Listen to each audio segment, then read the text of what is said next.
Good day everyone! Ako si Angel, ang inyong lingkod Rai TV. So sa video ko na naman ngayon ay babahagi ko na naman sa inyo ang aking tugon mula sa katanungan ng isa natin kasubaybay kay shoutout po sa iyo.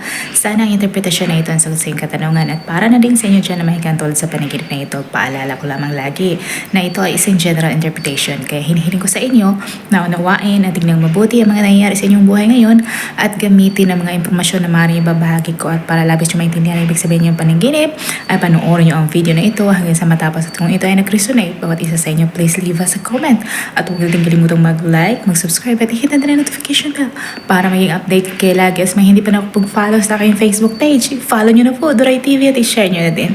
Maraming salamat.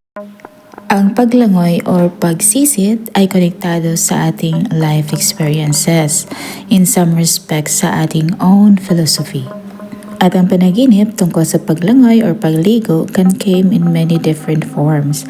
But above all, ang panaginip ay konektado sa ating sariling emotions at sa subconscious mind. Ang paglangoy mo sa dagat is rather common at ito ay konektado sa iyong attitude sa buhay. At para sa akin, ito ay isang indicative sa ating sariling emotions at sa inner feelings tungkol sa buhay. Maaari din na ito ay associated sa iyong sariling own personal emotional storms. At kadalasan, kapag nakakita ka ng tubig sa panaginip, ito ay lahat tungkol sa iyong subconscious emotions at feelings. Ang panaginip could be related sa iyong sariling emotional management regarding sa evolution ng iyong feelings. At kung ang tubig sa iyong panaginip ay malinaw, then ito ay isang positive. At ang paglangoy mo or pagsisid mo sa ilalim ng dagat ay maaaring nag-indicate na kailangan mo ng wisdom para mag-progress sa buhay.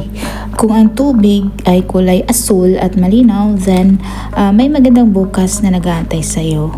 Ang action ng pagsisid sa panaginip ay nagpapakita na sinusubukan mong i-overcome ang kahit na anong problema sa napaka-epektibong paraan. At dagdag pa nito, ang panaginip na ito signifies a potential of a successful life. Ang dagat ay nag-indicate na pagiging kalma, pero ito ay nagsuggest na maaaring nag-aalala ka tungkol sa iyong emotions.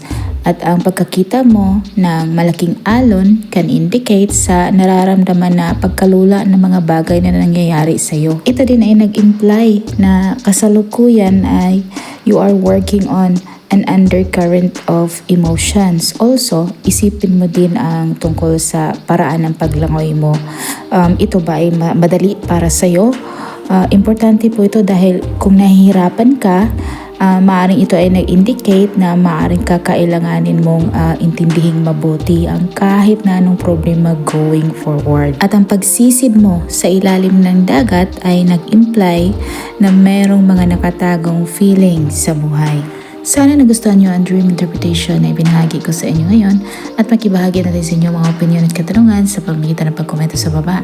At kung ikaw bago pa lang sa akin channel ay huwag kalimutang mag-like, mag-subscribe at hit na ng notification bell para maging updated kayo lagi at sa hindi pa nakapag-follow sa aking Facebook page, i-follow niyo na po Duray TV at i-share niyo din. Maraming salamat hanggang sa muli, paalam.